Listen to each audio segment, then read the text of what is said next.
Can everybody? Yes, everybody. Okay.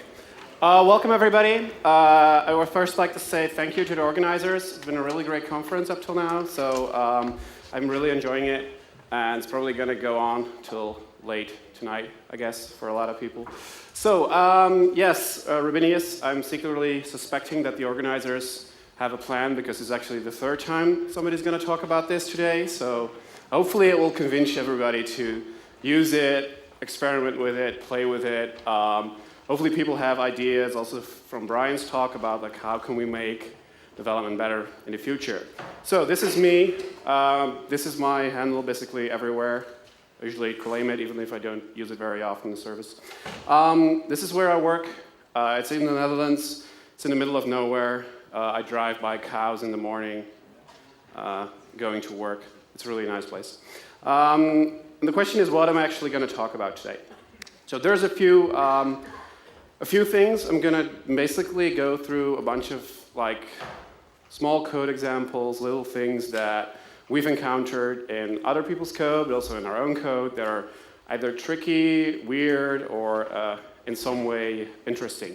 So hopefully at the end, everybody, like people will have an idea like, okay, this is some pitfalls. Okay, maybe I shouldn't do this in my code, but still, really, please try and run it and just use us because we don't mind having more of these weird stories. So, first of all, like little things like if you ever do this, we won't fix this. This is basically if you're overriding stuff like this, if you break the way people create classes in Ruby. We say sorry, but we're not going to fix your code. So, luckily, the case where we found this, the person writing it was like, "Oh yeah, that's indeed very, very weird, and I'll fix it ASAP." So after that, he had a nice green build on Rubinius on Travis. So it made us happy too. So there's a few things. I'm going to start with more simple things you never think of that anybody will ever encounter, and they still do. So this, for example, was an issue that somebody opened where he was actually overriding the toS method on a module he was defining at runtime, so probably doing some metaprogramming. And he was actually calling inspect, and inspect actually didn't show the name he put into S, because MRI does that, and basically the thing is that people often expect that the behavior in MRI actually is also the behavior that is kind of the standard, but even if it doesn't work so in every implementation, usually other implementations have to conform to changes like this. So this is like we end up doing this instead of alias method. So yes, this is maybe to some people like, oh, that's uglier. Yes, that's the awful truth of implementing Ruby. You cannot always do what you want and what you think is the best solution. You have to sometimes be more pragmatic and think about stuff. So actually funny because Zed actually mentioned this principle this morning. So I'm not going to totally like go through all the nitty-gritty details and explain it, but the people violating this principle is actually the cause of quite a few bugs that only manifest in Rubinius. And that's actually because people do stuff like this. This is basically a small piece, like a small extraction from a problem where somebody was inheriting from array and having their own list-like class and implementing some stuff. So basically what they did were overriding push, so basically adding an element to an array. It was going through some proxy method they set up, but the biggest problem here was actually if you do unmarshalling an array in Ruby, so if you serialize it to some to disk or whatever, and then try to re-instantiate it. It actually in Rubinius uses Ruby code, because in Rubinius we try to write stuff in Ruby. So what happens is that we use push to say like, okay, we need to write an array, and then we loop through each element and add it to the new array we create when unmarshalling it. So, but the problem here is that, that was it. But the problem here is that actually this ended up in an infinite loop because of how the proxy object was behaving, is that it was actually calling array push again. So it basically, when unmarshalling it, went into the loop, and you got like this stack error. It's like completely blowing up at you. So what do we have to do? We actually have to do pretty ugly stuff like this. So we have to say, okay, we cannot use nice Ruby notations because people might be overriding this. So yeah, this is not very nice. It always makes us a bit sad if we have to do that. Of course, we could say like, oh, we're not doing this, we're not fixing this. People change your code, fix your code, but it's a pretty much an impossible situation there for us because we can tell all kinds of people to go fix their code, but that's not a viable solution because we want to be a viable alternative to people, so we should be able to run people's code straight out of the box with as least effort for them as possible. So there's worse offenders, even very nasty ones. I don't know if everybody sees what's going on here, but we're doing the same array thing. Ruby is apparently, library authors love doing that kind of stuff. I don't know why. But here, this is like, we're aliasing a method. Like, why? What are we doing here? And some superclass slides, and we're going to use it there. And oh yeah, in the meantime, just change the meaning of what this method does. So basically, this is, of course, the method you're using when you want to set an element in an array. But this code doesn't set an element in an array. It just adds it under some conditions written up here. So if I would say, I have a property set instance here, and I would say like, okay, I want to set the first element to a value, then it doesn't set the first element. I completely change the behavior. So please don't do this. So if you have code like this, please, for the sake of Ruby kind, change it and solve this problem and write better code. So basically this was refactored and ended up in something like this. This is not actually completely up to date, but basically it says like, why, we don't even need to be an array. Like Ruby is duck typing. We can just implement methods and you can use it as an array just for the behavior you need. And actually ended up here like using a hash because it was using some property mapping. So this is actually the only one I'm actually going to shame name, like who did that, because it was me. I was the idiot here. So that's the only one I'm going to blame anybody for. So going to like another like frustration for us is GCC. I don't know, like how much people here have a reasonable experience with C and C++? Like, quite a few people. Who likes GCC's error messages? From the people who did anybody ever tried Clang? So Clang's error messaging is so much. It's like light years ahead of what GCC's done. At least it feels to me that way. It kind of feels the same way that people come up to me, it's like, oh, I love Rubinius, I love the backtraces. It's like, yeah, that's just a tiny feature, but during development it can be pretty important and very, very important to you. So, but we have to do other stupid stuff with GCC, like, oh yeah, control may reach end of non-void function. It's like, okay, oh, this might point at a problem. Like, okay, maybe we're not returning some proper value here. But then you look at the change set we were doing, and it's like, this is the end of a case statement. And in a case statement, you get like the default, where it always ends up, and it returns something. But apparently GCC thought like, no, there's a way to go through this case statement that doesn't return anything. So you end up with like, we do stuff like this. So basically, we shout at GCC, we call upon compiler gods and say like, please save us and help us. But this is enough ranting on GCC for now. Because, well, we need it, it's still there. We try to do as much with Clang as possible, so yeah, well, whatever. So I want to talk about another subject, like what is a thing that you can encounter when implementing Ruby? Well, of course you're implementing Ruby, so then it means that you can come to realize that Ruby is like sometimes very, very weird. So I want to show an example. It's actually, this is running on Ruby 1.8. I think they changed this like to be more sane in Ruby 1.9, so that's an improvement. So basically I have the following. What you see here is, for first, like ignore the class here. Like, okay, we have a method that yields an argument, and we use it here, and we splat the value. So what happens if the value you're passing in, if I would pass in like the number 1 here, the argument here would be an array with one element with a value of 1. It basically just wraps it up neatly in an array. If I would actually pass in an array here, it would come out here as an array because it would destructure it and restructure it into an array. So it would be the same array. So now the question is, here in this class, I have this method toArray, which basically is used for coercion protocols like, oh, this object can behave, this object is like equivalent to an array, so if something wants an array, just call this method on it and we return something that works as an array. So now the question is like, what is the output if I run this?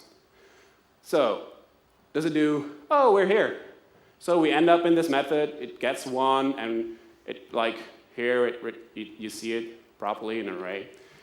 Is it B? Like, it comes here, it sees an array, but it sneakily wraps it up in another array. Is it C? It comes here, and then it does wrap the original value up? Or is it D? It doesn't do this at all, it just wraps the value up. So, please show of hands, who thinks it's A? 1, a few more there. Okay, who thinks it's B? Who thinks it's C? Just a few hands. Who thinks it's D? Not everybody put up his hand. I think I saw most people for D, but I'm not sure. No, the correct answer actually is C. So it actually calls the method, but then it just completely ignores the return value. It's like, no, we don't need it. We'll just ignore it. So that's one of the things that you end up implementing because you're trying to work like people like, okay, how does block argument handling work with splatting values and coercion protocols? And you end up in these cases, and it's like, really? But then you end up implementing it anyway. So another thing, singleton methods. So singleton methods, like you define a method on a specific instance. So basically in Ruby, you could think like, oh, I want to define a method on the float value 2.0, which actually isn't allowed. So you can say like, oh yeah, and it says like, can define singleton method. Looks like a pretty sane error message. It's like, yeah, you can agree with like, okay, actually this is true for all numeric values, also for like fixed nums, big nums, and all that kind of stuff. Although fixed nums are even slightly different again, but that's a whole different story. The thing is that, okay, Ruby says you cannot do that. The funny thing is you actually can, if you want. Because you can do the following. No singleton methods. What you can do is this. You can say, okay, I define the method singleton method added, which is called after you add a singleton method on a class. You just don't do anything there. Then you set it up, and you can define it, and you can call it, and you say like, oh, it works. No exception. Because actually how this is implemented in Ruby, so if you go back to this, the default method, the default singleton method added method, what it does, it actually removes this method from the table, which was just added, and then raises an exception. So yeah, that's what you can work around if you want in Ruby. So yeah, that's like, on the end, it's the power of Ruby that we can do stuff like that. I don't advise doing this, but it's still strange. So yay, we have a singleton method on numeric. So, oh, the next one is quite funny. I think it was a few weeks ago in Berlin. I was talking to the Constantine, and we were actually at some point flip-flops came up. This is how you write a flip-flop in Ruby. And actually, the people we were sitting with were thinking that we were trolling them. Like, we were describing a feature in Ruby, and they were like, oh, you're just kidding. That doesn't exist. That is not there. That's just a joke. Like, in the beginning, they like went along because they thought we were trolling them. They were like making up weirder cases, and we would go along too because they were actually kind of the case. So who here knows what flip-flops do? Well, the thing is, I don't know who said circuits. Yeah, actually, the funny thing is, it's kind of like how it behaves in circuits. Because what actually it does is, if this condition is true, the first one, the whole statement here stays true until the second one becomes true. So basically, if you run this, you end up with this. So the first time 3 is true, it runs it. So then it's 4, 5, and 6. And because after 6, this value is true, so the whole condition becomes false. So you think here, like it's double dot, like you can actually put a triple dot in here. And the first thing I thought when I first read about flip-flops was that what it would do is like you would not get the 6 here because it would exclude the final one. But it doesn't work that way. So it works even differently, because it works in a way that when this value is true, the second one in this condition is not evaluated. If you use 3 dots, the second one is evaluated. So yeah, and actually Constantine implemented this for Rubinius. I believe it's probably the most, the best quality software part in Rubinius, because nobody ever filed a bug report about this. So it must be like working perfectly. So yeah, this becomes true. So I want to go to the next subject, which is something that a lot of people know, and it's Ruby's C API. So you can write C extensions in Ruby and wrap up libraries, C libraries, whatever. So the first problem with Ruby C API is that there is no C API. It doesn't exist. There's just internals that people use.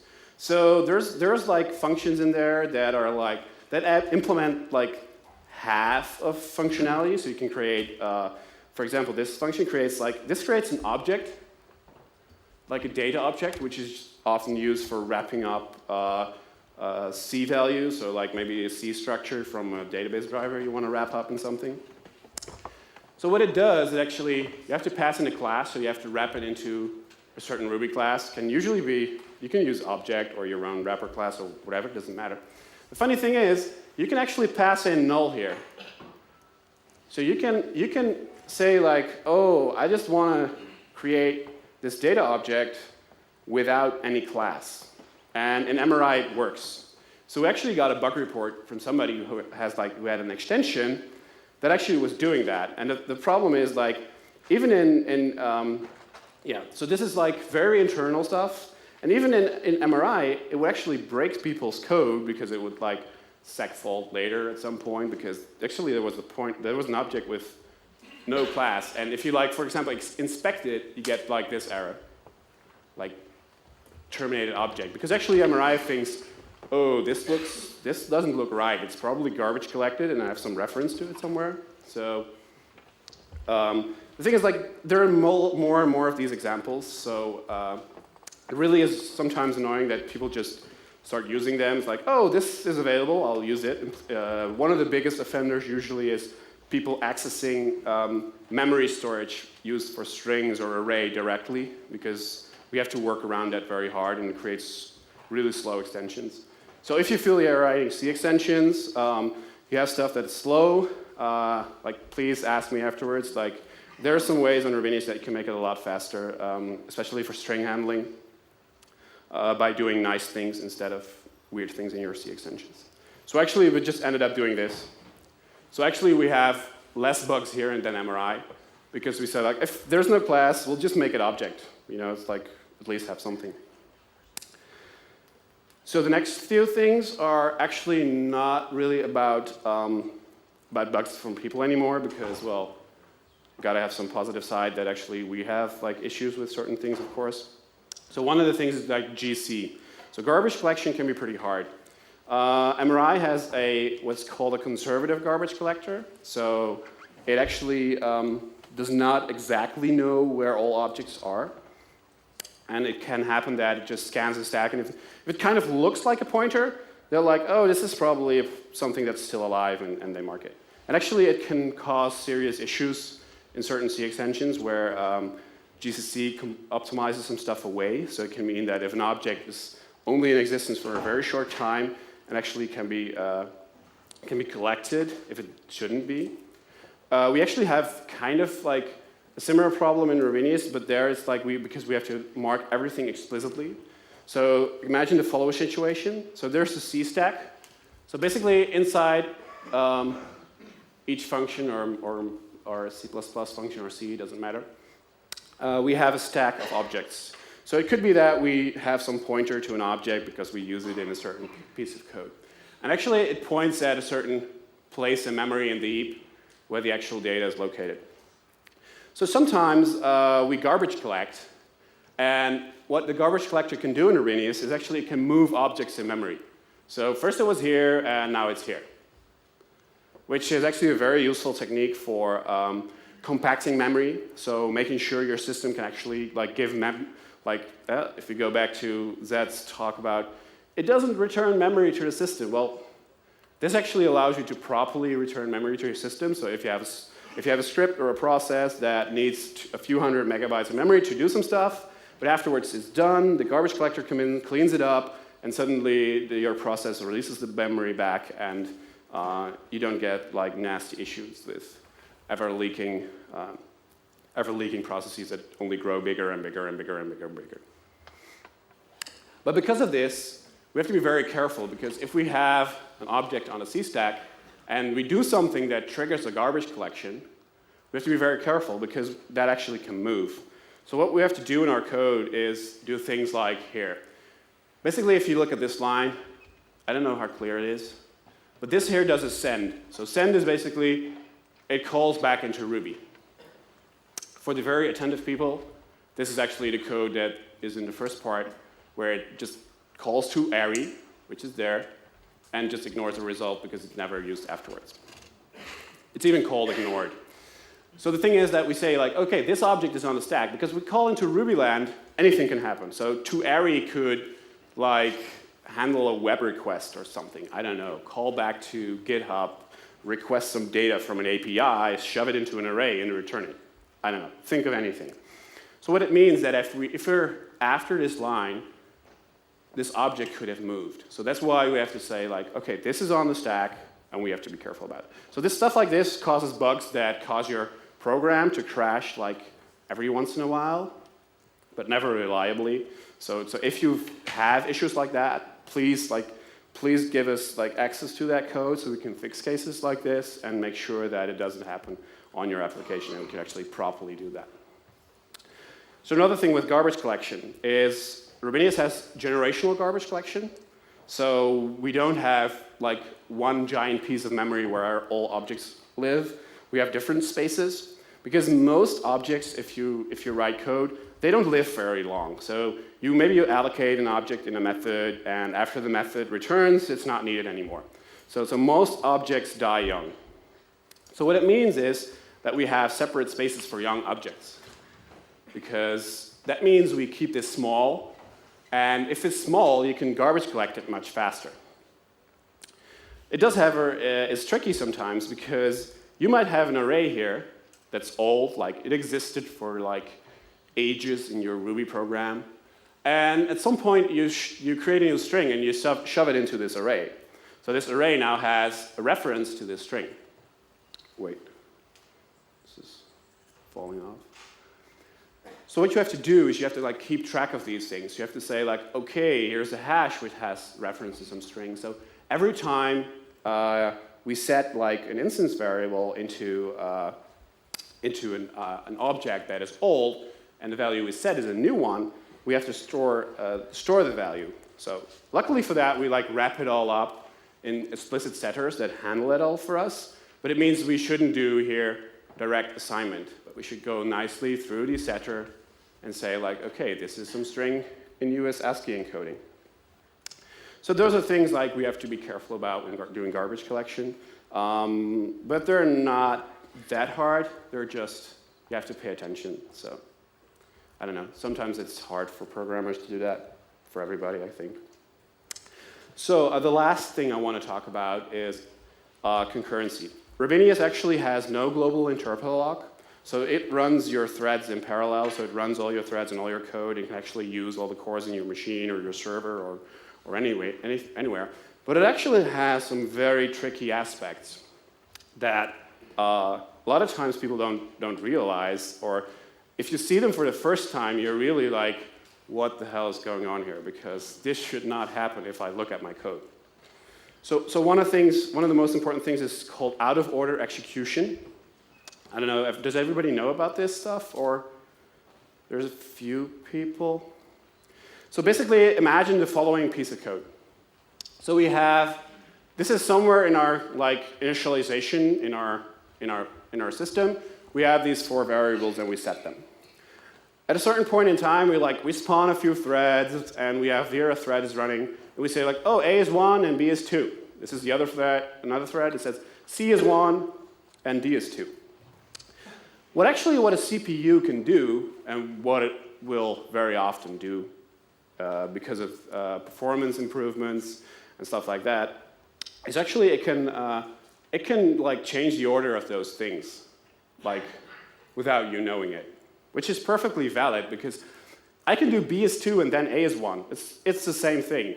If you look at the state of the system before, the state of the system after, it's the same. So there's no dependency here between these 2 variables. So it's not like one value depends on the other one. So basically you can just swap them around in here too. It's it doesn't matter at all.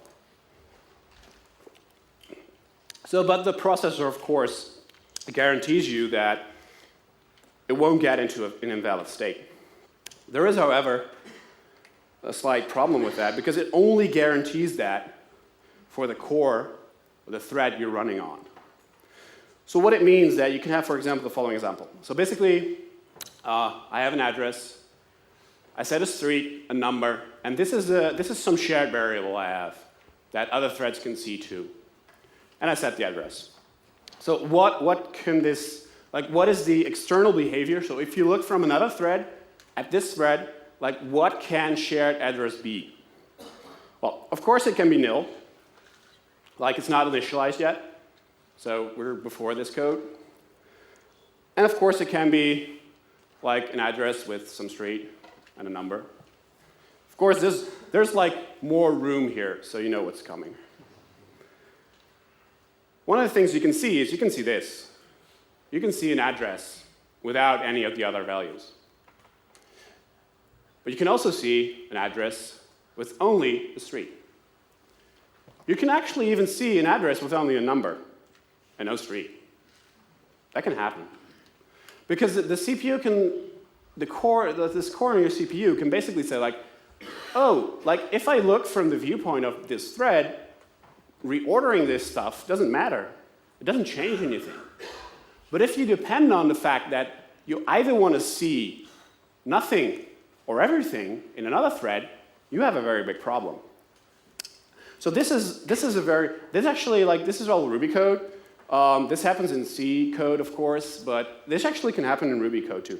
So if you write stuff in Rubinius, but also in JRuby, this stuff is actually something that can actually be problematic.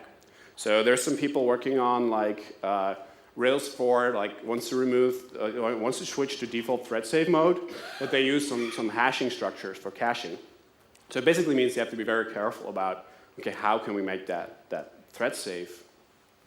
So yeah, we can just move this stuff around. And, well, it's perfectly valid. So how do we fix that? So actually, this is something you can do in Ruby and Rubinius.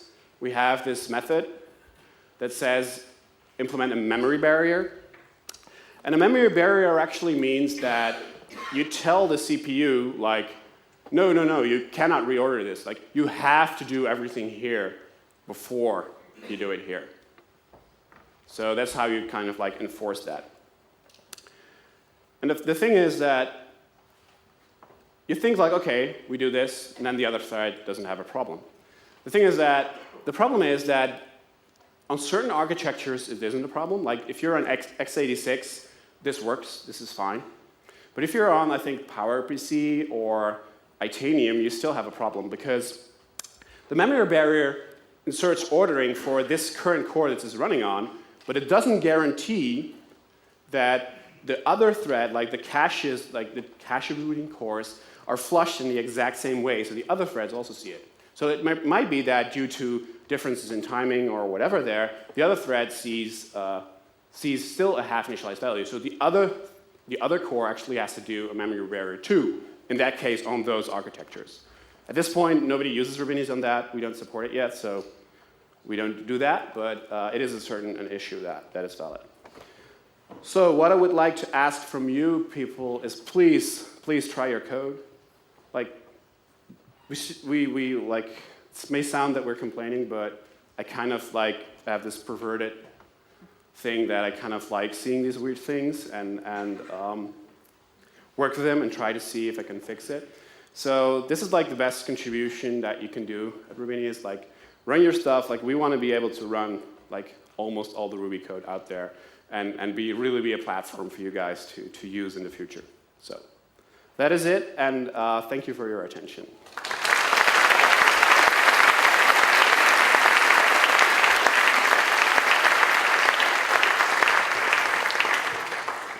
So questions? Questions? Oh, there's somebody. Oh. No, there was somebody there, but also there. Yeah. Oh. Yeah, for garbage collection, is space reused? I mean, how is it reused for when it's garbaged out? You mean how is space reused for garbage collection? Yeah, after being garbage collected, is the space directly available? Yeah. So basically, what happens if that our objects are cleaned up? We do also for the old generation do compacting. So basically, we squeeze them together. So like move objects into new spaces.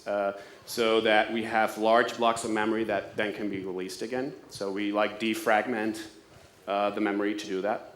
So what's the best use case? I mean, small allocation, lots of small allocation is better than one big? If you do a lot of small allocations in Rubinius and they live very shortly, that's very cheap.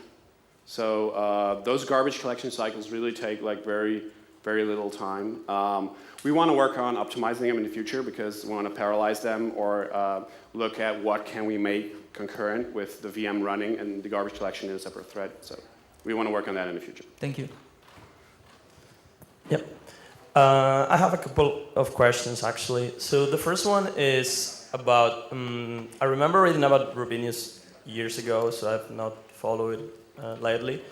But I remember reading about you were implementing an actor API.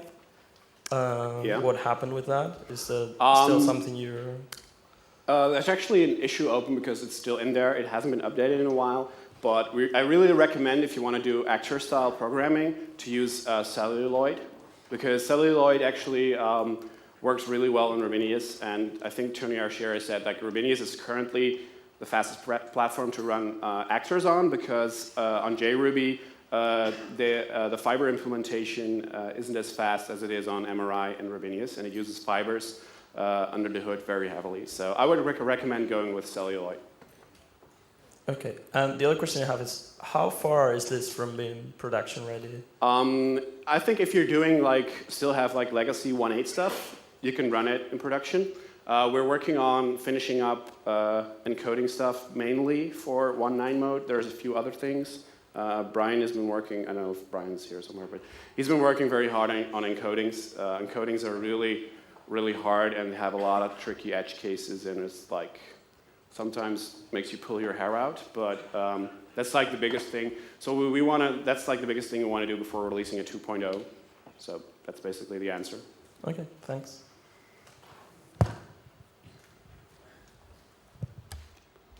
More questions? Yes?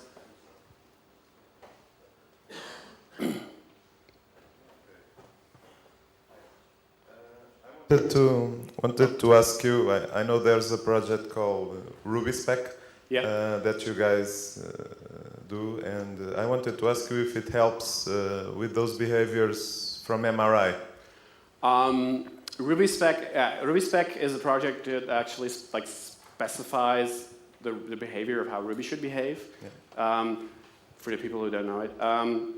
The biggest thing is that MRI does not contribute as much to it. So a lot of new stuff they implement, they usually end up writing a very few tests for the behavior, only like things they think of as bugs. And so you end up with a lot of behavior that they feel is undefined, but what happens in reality is that they implement a certain feature and people go depend on how that feature behaves in MRI, even though the people in MRI sometimes themselves say like, oh, that's undefined behavior. So one of the examples there is hashes in 1.9, they became ordered, like insertion ordered, and they committed that to MRI, and basically they said, this is an implementation detail for 1.9, so it's unspecified behavior whether it's true, but it means that because MRI 1.9 was doing that, everybody got to depend on it, so there's, for us, as alternative implementations like Rubinius and JRuby, there's no other way than to treat it as specified because that's what people depend on, that's what they use. So. Okay.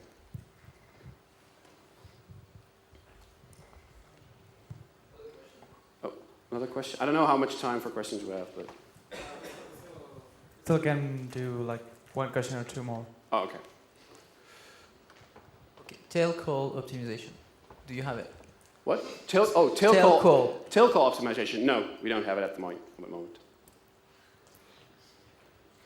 Oh, but I don't know if everybody knows what tail call optimization is. MRI has it, but it's disabled. Yeah, but does it work? Why did they disable it? Yeah, that's the tricky part, the edge cases. Lisp has it. Then write in Lisp if you want tail call optimizations. Also, Lisp has everything. Yeah, why doesn't everybody use Lisp? All right, so thank you, Dirkjan. A big applause for him.